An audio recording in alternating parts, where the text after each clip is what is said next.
Welcome to the Backpacking Podcast. As always, John Kelly here with Jeremiah Stringer, the king of Kentucky backpacking, and we are brought to you by Outdoor Vitals, makers of performance-first ultralight gear. And Jeremiah, I am excited to talk about, well, I hate to admit this, but it's something I failed twice now. That is the Outdoor Vitals 100, the OV100 for 2025. It is a 100-mile challenge.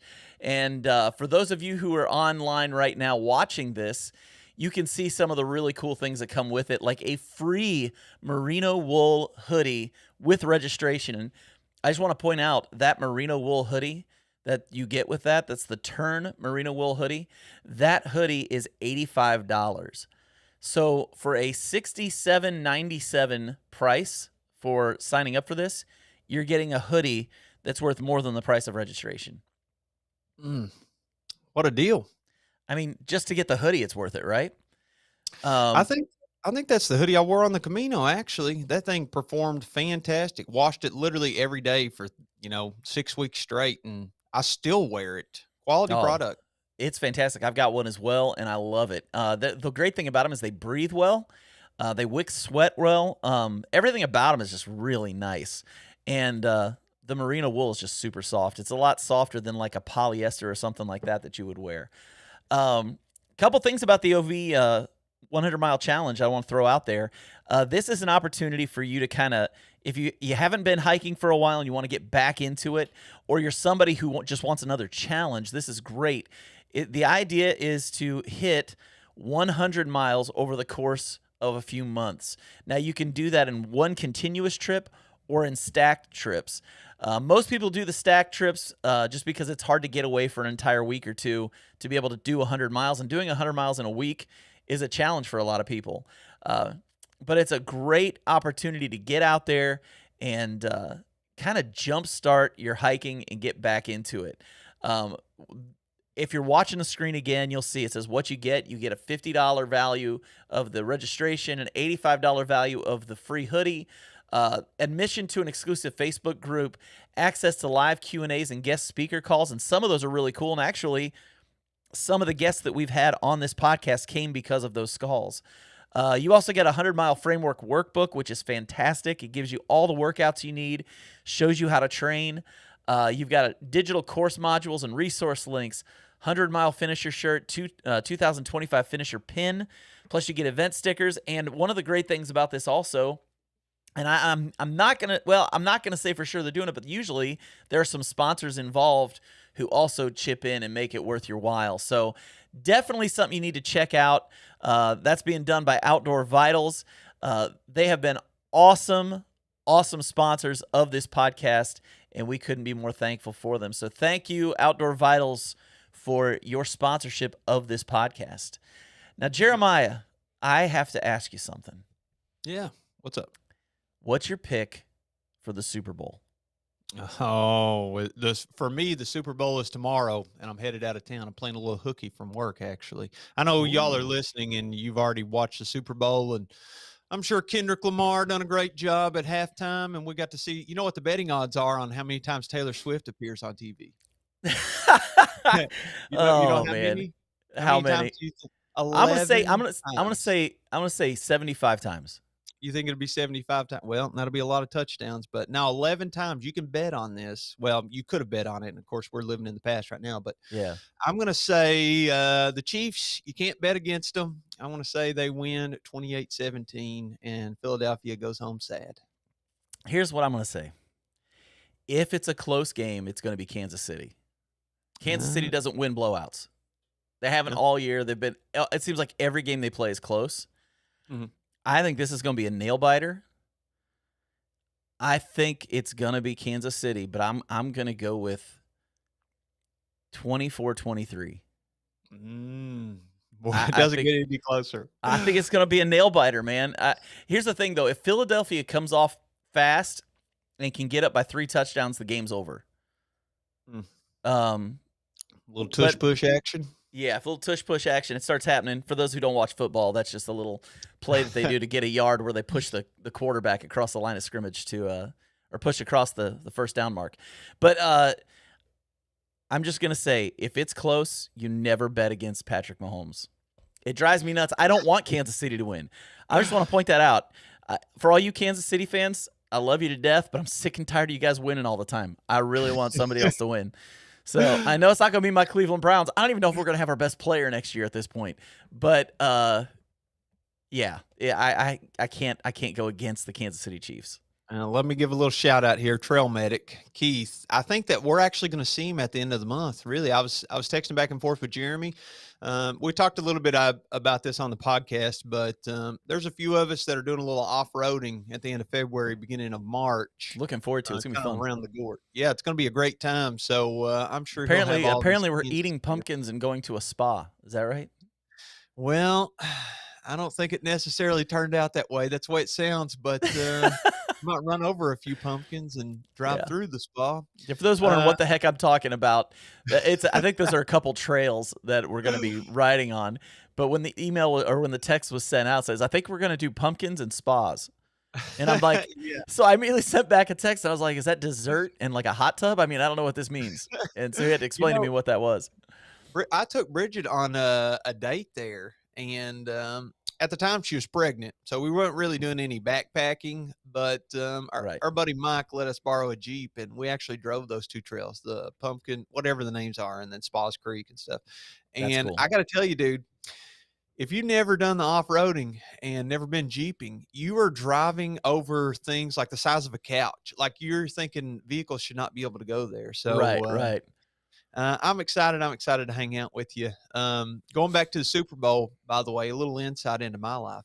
Every year since I was in college, I've watched the Super Bowl with at least one of my college buddies. You know, there was a group of us, and it gives us a chance every year to get together a little bit.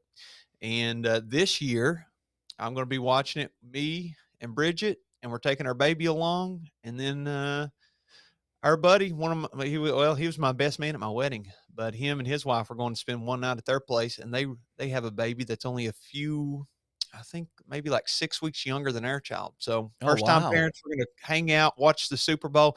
I've been saving my calories, dude. I had the flu last week, and you know, the flu is like a free diet. You get like 4 days of it's like chicken noodle soup. Oh, that's great. It's a free diet. Soup. Long story short, I lost like 11 pounds in the last couple weeks. And I said, you know what? I might as well save my calories up. No adult beverages, no trash food, no eating out. I've just been saving it up. Right now, you can see the top 2 abs. My body's coming back. I got a little chubby there around the holidays because I ate so much chocolate and candy. Yeah, you know how much I love it. I feel that. And I've been saving up those calories. So we're going to hang out and watch the Super Bowl and spend the night there. And I'm excited to get back and then go on a trip with you guys. It's going to be a great month, great time. I'm looking forward to it. My daughter's birthday's coming up, so we're going to have a big birthday party next week for her. And then the week after that, man, it's hitting the road and hanging out with you guys for 3 days, which would be awesome. I cannot wait to do this. I'm having so much cabin fever right now, Jeremiah. Mm-hmm. I told my wife, I think this next week I'm going to start like setting my hammock up outside and just sleeping in the backyard just so I can be outside. I'm like going crazy. It's been that kind of a time. I was supposed to go out. I think the last podcast we had, I said I was going to be out at the gorge on that Thursday, and it was flooding rain. Oh, not so much that fun. Night. And so I didn't go. I wasn't gonna get there till it was dark. Mm-hmm. And I don't typically mind. I've been set up in rain before, but I don't want to hike in the dark, in rain, get to a campsite, set up in the dark, in rain. I was just like, this does not sound like the slightest bit of fun. So I ended up not being able to go, which really bummed me out. And then our good friend Jonathan Woodall texts me like a few days later and goes, "Hey man, I'm going out to the gorge tonight. You want to go?" And it's like, dude, I have to work. Yeah, a bit of short notice, huh? I think he took off work, took a personal day that day. Yeah, he did. I watched his video. Looked like he had fun. Tar Ridge is a fun place. Yeah, and he sent me a picture of his setup with his hammock. He's got a good setup. So, but either way, man, hey, listen, speaking of backpacking and all of that, there's been an interesting thing that's happened recently, and I kind of want to talk to you about it if that's okay. Yeah, let's do it, man. So over in Canada, our neighbors to the north, The Pacific Crest Trail thru hikers are no longer allowed to enter Canada. And I just want to read this because I think this is an interesting statement. It says on Monday, the Canada Border Services Agency announced it will no longer issue permits for hikers to cross the Washington Pasayten Wilderness into E.C. Manning Provincial Park in British Columbia, formally ending a long-held practice. So instead of continuing 8 miles north from the border to Manning Park Resort and the nearest road where presumably a ride home awaits, hikers must backtrack 30 miles to Harts Pass outside Mazama to reach civilization. Now, real quick, I want to go ahead and clear something before we get into this. This is not a political thing. Canada had been working on doing this before the election even happened. So before people get into a whole like, oh, this is not a political thing. This is simply Canada's actually been working to secure their southern border for a while now, and this was something that was always in the plans. And honestly, in 2020 and 2021, Pacific Crest Trail hikers couldn't cross it then either because of the COVID thing. So this is not a new thing completely, and it's just something that they're doing to kind of secure their southern borders. Kind of what I want to talk about is for people who do, like, I know you did the long trail and you hiked into Canada. You also Mhm. did the Camino, and so you've been able to hike across multiple national borders. Mhm. What are those border crossings like when you're doing those trips? Well, yeah, I guess it depends on where you go, but I specifically crossed into Canada and I was doing the long trail for those that don't know or you're new to the podcast. I'd done it like I don't know, it's been multiple years now, like 5 years maybe, 4 years. It's been And 6 years, almost 7 years. 6 It was years. 2018, right? I think it might have been 2019. Was it 2019? Okay, so 6 years, yeah. Yeah. I'd have to look back at my Instagram, and y'all can go back and see the whole experience through Instagram, and I did put out a couple videos, but, You're starting to get old now, you can't remember time. I know I'm just losing it, You got but, kids and you can't remember time. I mean, before too long, you're gonna have gray hair and a cane. It's coming, oh, man. don't tell me that. I had to keep my beard trimmed down so you can't see the gray, or I can get the touch of gray, the men coming on Don't me. ever do that, man. Don't do it? Just for men. Don't do touch it. Don't do just for men, man. Well, Embrace anyway, it. what I was saying was you start at the Massachusetts-Vermont border, and if you're good at geography, you know that Vermont borders Canada. So the Right. south is Massachusetts, the north is Canada. And I don't remember how many miles it was, but several hundred miles. And it took me about a month. And once I got up to Canada, I was like, well, I've traveled out of the country before, so I had a passport and I brought it with me and I carried it literally for that entire month, like 28 days. And I said, I need to have this because I'm going to reach the Canadian border and there's going to be somebody standing there. And, anytime you cross the border, you got to have that passport and they stamp it and you go through Right. customs, blah, blah, blah. Well, I had my passport. The day came that I reached the northern terminus. So I reach it, and the only thing there is one of those obelisks, and it's just basically like a, Trail I don't marker. know. Yeah, it's a trail marker. It's about 4 or 5 feet high or something. You can climb on it and take your picture. And I looked, and the only people there are backpackers. And the Canadian border is literally just I don't know, 50 feet wide section that's been totally cleared out and mowed as far as the eye can see. So you look across the horizon and you just see this empty strip of land that's just grass. And then on both sides is woods. And I And said, then you where's the realize when you're custom? looking at a map, that's literally the line. That's the That's line. that's the line you see, and you didn't realize it was 50 feet wide. That's how Yeah, big that well, I line don't know. is. It is, I don't know where the line started or who decided that that's how they're gonna market or, Right. but I don't know how wide it actually is, but it was a pretty wide mowed out strip. And I was looking around, and I was like, "Where's the border agents? Who do I give my passport to? Where's the customs so they can check my backpack and make sure I'm not smuggling something across the border?" And you know what? It seemed like they could literally care less. The only thing there was that obelisk, and then there was a trail that kept going. So I crossed into Canada just to say that I'm in Canada, but there's really nothing there. You're just in the middle of the woods. And I Right, was like, right. well, even if I wanted to sneak across here to go into Canada illegally, I mean, I'm miles and miles away from any city or town. So I would just be lost in the woods wandering around in the middle of Canada. Well, and I So, think honestly that's part of the reason they're doing this is yeah. they're realizing that just like for us with our southern border with the issues we've had there, it's really easy for people to come across that border just as well, and you Yeah. would never know, and I think that's more of the issue here than anything else. Yeah, but if I had crossed there and kept going, it would have been such a waste of time because it's so hard to get anywhere. And Yeah, then we went over to Europe and done the Camino de Santiago, and we flew into Paris and took a train down very close to the France-Spain border. And I can't remember the name of the mountain range, but it basically divides France and Spain, and you walk through it.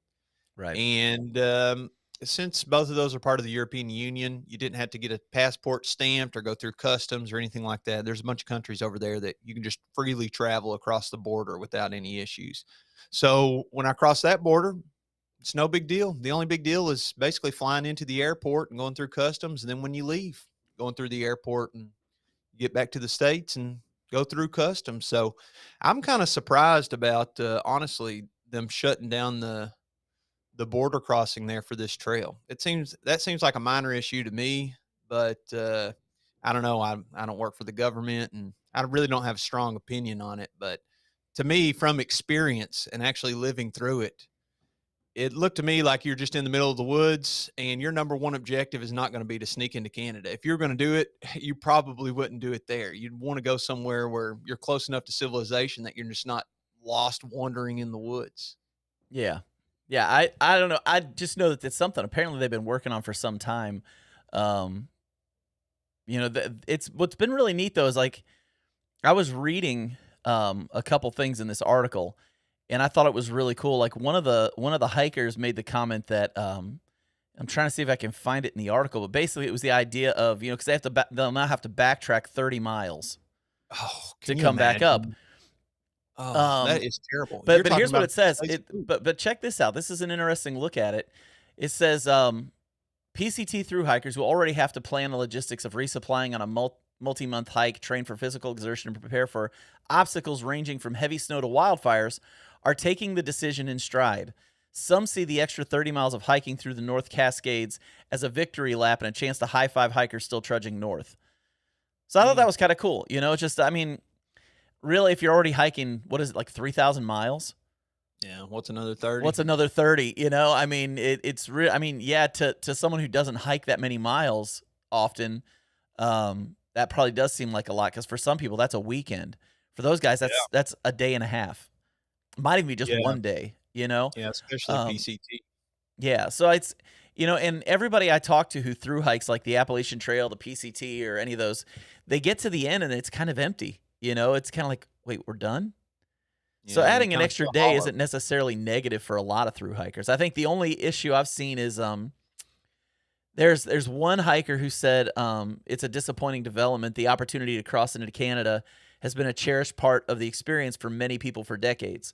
When I hiked across America, the final steps into Canada helped provide closure and a sense of accomplishment, and also added to the bewilderment that I felt re-entering society in a new place.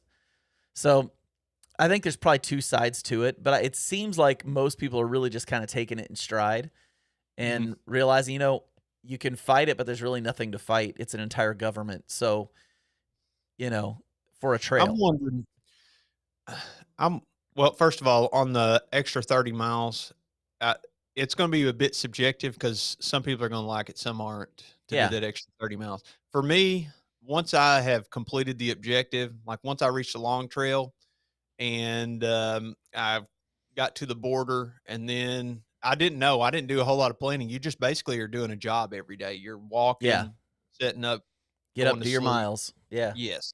So it's a kind of a routine that you get into.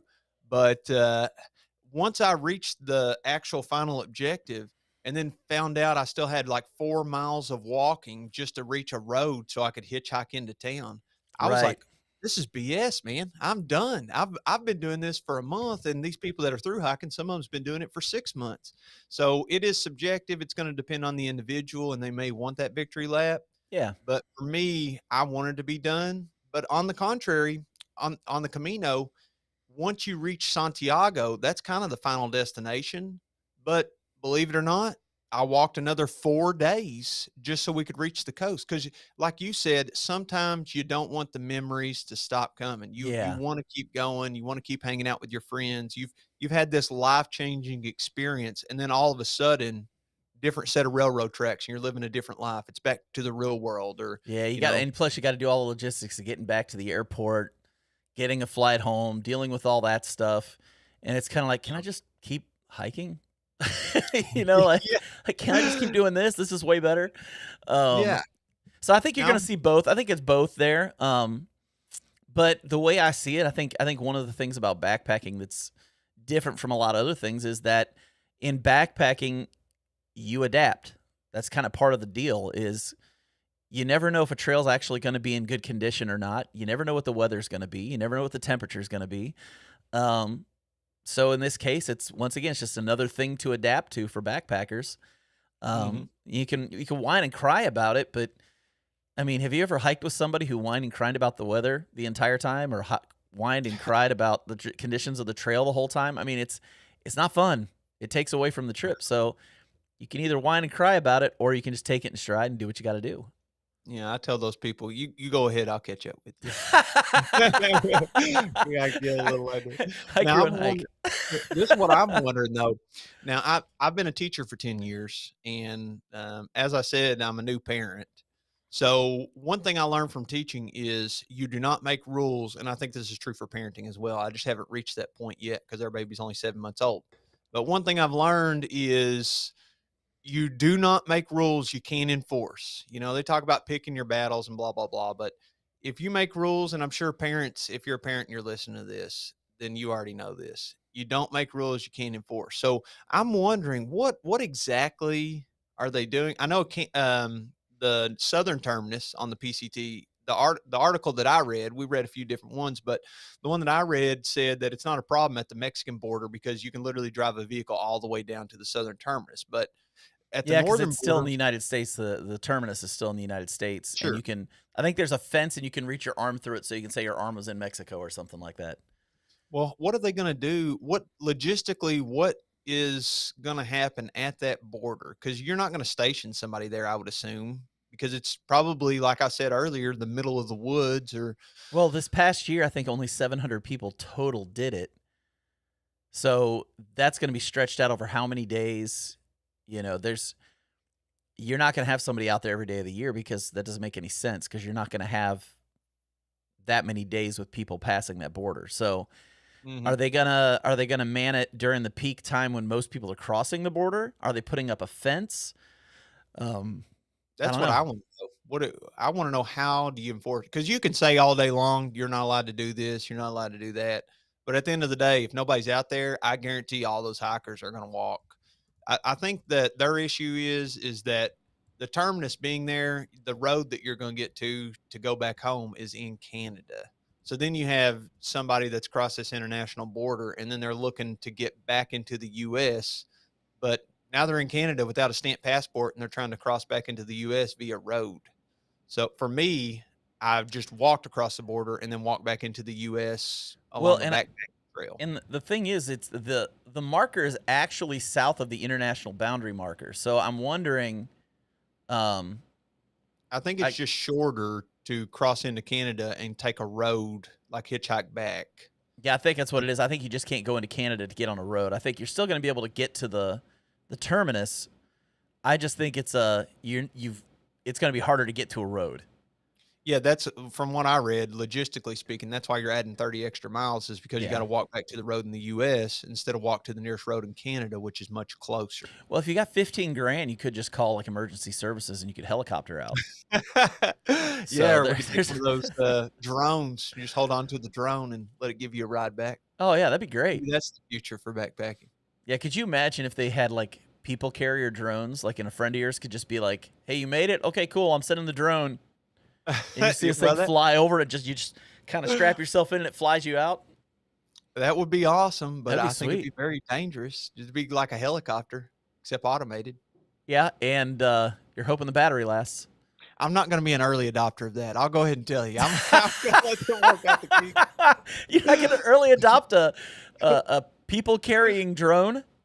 No, it may be coming down the pipeline, but I might just do the extra 30 miles myself. I might just, swallow my pride and say, "Yeah, I'm gonna backtrack." Yeah, well, I mean, it's whatever works for you.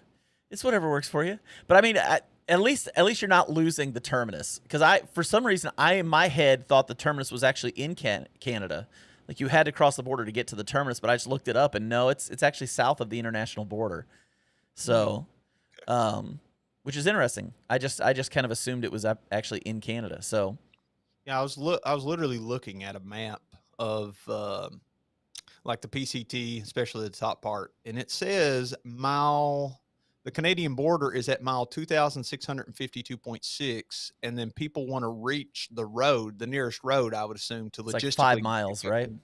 it's, you go from mile 252 or excuse me, 2652.6 to 2661.4. So if you do the math, you're talking about a It's little like bit 8 shy of miles. 10 miles. Yeah. Yeah.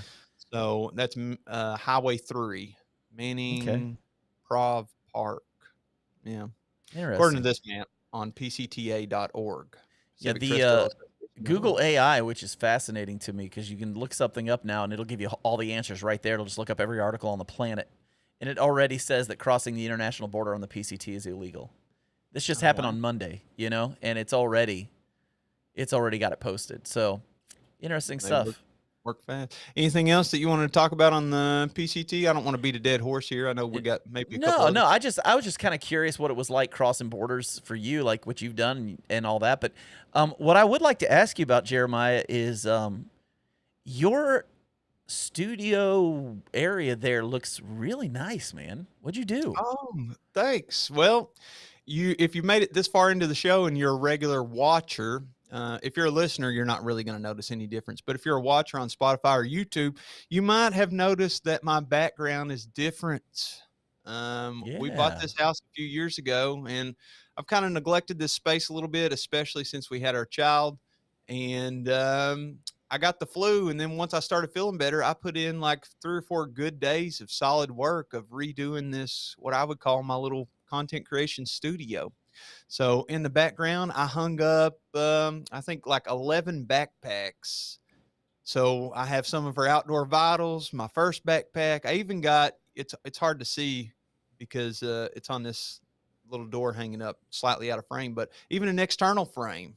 And I put a Nice. little quick video together, like a 15, 20, 30-second video, just showing you all a quick studio tour. So if you're not watching, you can check it out on YouTube or Spotify. Otherwise, we'll give it a listen.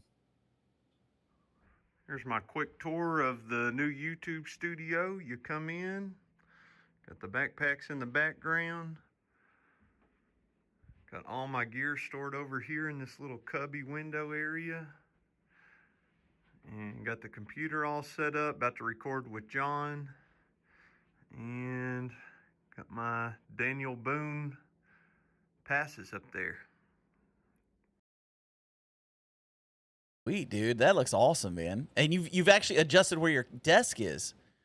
Yeah, I So switched everything around, a little behind the scenes for everybody. I was using the natural light from that window to help us, help my video production for recording, but, depending on the sun does have some, negative things about it, especially since we typically live stream at like 8 or 9 p.m., so there is no sun. And then if you record in the middle of the day, the sun's right in your face. So I did a little relocation, and I think this is going to be more efficient and more aesthetically pleasing to our viewers as they watch and be entertained. it looks really good, man. It looks really good. I didn't realize that you had adjusted the way you had until I watched the video just now. Like I didn't even I watched the video for the first time with everybody else just now. So looks great, man. You did an awesome job in there. Well, So thanks. what was the inspiration to change it all? Were you just like, it's time, or what was the deal?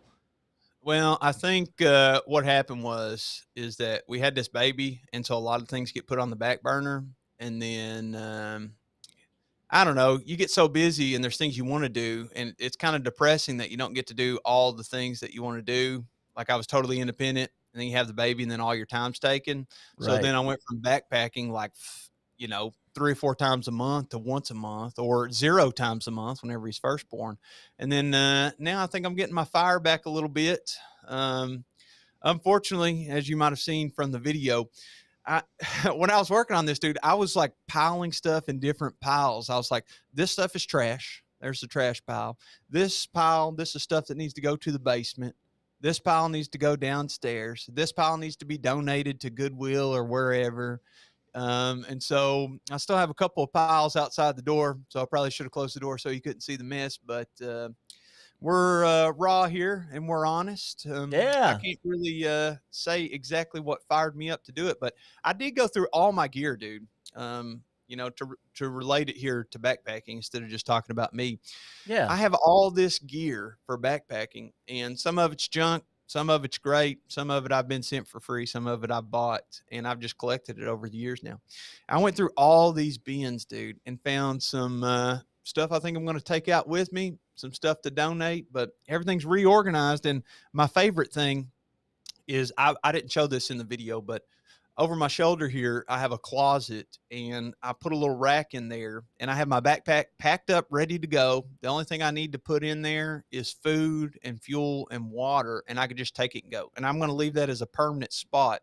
So, a little advice to you all, if you want to expedite the process of going on a trip, you can leave some of the stuff packed up in your backpack. Because what I used to do is unpack everything, put it in separate containers, and then whenever I was ready to go on a trip, it would take me like 3 hours to, I'd make out a list of all the stuff I wanted to take. And then I'd go Right. through each box and get the stuff and then put it in my backpack. Then I'd have to make out the list of stuff I needed for groceries. Then I had to go to the grocery store and get the, so now it's more efficient. And I made myself a little workbench. So it's at like, I'm tall. Nice. So it's a higher height than the normal countertop, but now I got a little space there that I can work on everything. So I'm just excited. I just wanted to show it to everybody to pat myself on the back, and hopefully it'll help make things more efficient and allow us to bring you all even better content and more entertaining content as we continue the podcast. Yeah, now you're getting me lit up because we're getting ready for Uh-oh. tax season, and I talked to the wife, and I think we're going to take all of our return this year, and it's going to go into finishing our basement. So Mm. that means finishing my studio, and I've got some plans, and it should, when it's all done, this should look pretty good, man. This should look pretty good. It's going to be a little different than what I originally had planned, but I think it's going to be better. So I can't wait for you to see what it's going to look like and how it's going to end up when all is said and done. But Jeremiah, this has been fun. This has been a fun conversation, and Yeah. I, I'm interested next episode, which we're only what one more episode away before live streams. Yeah, we're ready to rock and roll, baby. We're Yeah, coming back to you 8 p.m. Eastern Standard Time. that'll be the Monday after Valentine's Day. So what is the date on that? That would be the 18th. Am I right? Let me look here to confirm. No, I think that the first one will actually be, this episode comes out on the 13th, the day before Valentine's Day. So we'll have an Or episode it's the 1 week later, 17th, right? the 17th.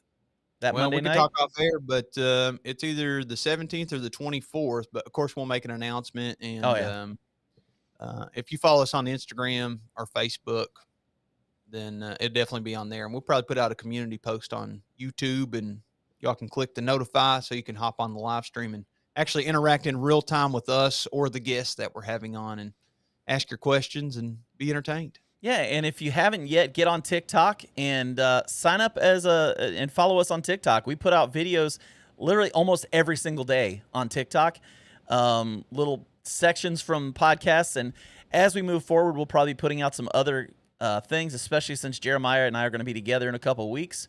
We may have to Mhm. have some fun with that time and get some extra content for that. We'd love for you guys to help us as we help the Chinese government spy on us. And On the TikTok. on You TikTok. know, we may end up. Sometimes you go on these trips, and there's so many people that are so like-minded, and you have so much fun, like we're talking about at the end of the month, Yeah. and you're having so much fun that you don't really want to work. And this is a fun thing to do, the podcast and stuff. But at the end of the day, it is also involving work. So sometimes what we do is whenever we go out to the woods, we will record an episode or two episodes with some of the people that we're there with in real time, just sitting around the campfire or sitting in the truck or whatever we want to do. And we put that audio together and put it out for your guys' entertainment. So if we're not having too much fun, we may record an episode It's or a two while we're possibility. out there. with some friends, and it's basically like a talk around the campfire. It's you hanging out with your friends like we do on here. Yep. Yeah, we had a great one with Ben McMillan a few years back that was awesome. That was right before COVID hit, and we were actually I think we were talking about COVID a week before everything shut down. Wow, I different believe we world. were in the woods like a week before everything shut down, and so that was really interesting. That was before we did live streams. I think that was kind of what got us geared towards doing the live streams. And your emails and texts and messages that you've sent saying when are the live streams coming back? Very soon. Yeah, We and by can't the wait to way, hang out with everybody. speaking of the emails, I do like reading your all's emails. We've got a few since the last episode, and I like doing those on the air and seeing what you all have to say. So backpackingpodcast@gmail.com. If you have anything to add to the podcast or opinions or guest ideas or topic Questions you ideas want or answered? anything, feel free to send us an email. And if it's good enough, it may make it on the show. And if it's not, it'll go in the circle files. So Well, and the other thing is, if you ask a question, we will answer it, and probably badly. So definitely send us your questions, so that we can get those for you. But for myself and Jeremiah, thank you guys for tuning in. We are looking forward to getting to hang out with you guys on Monday nights again here real soon. Have a good one, guys. We'll see you.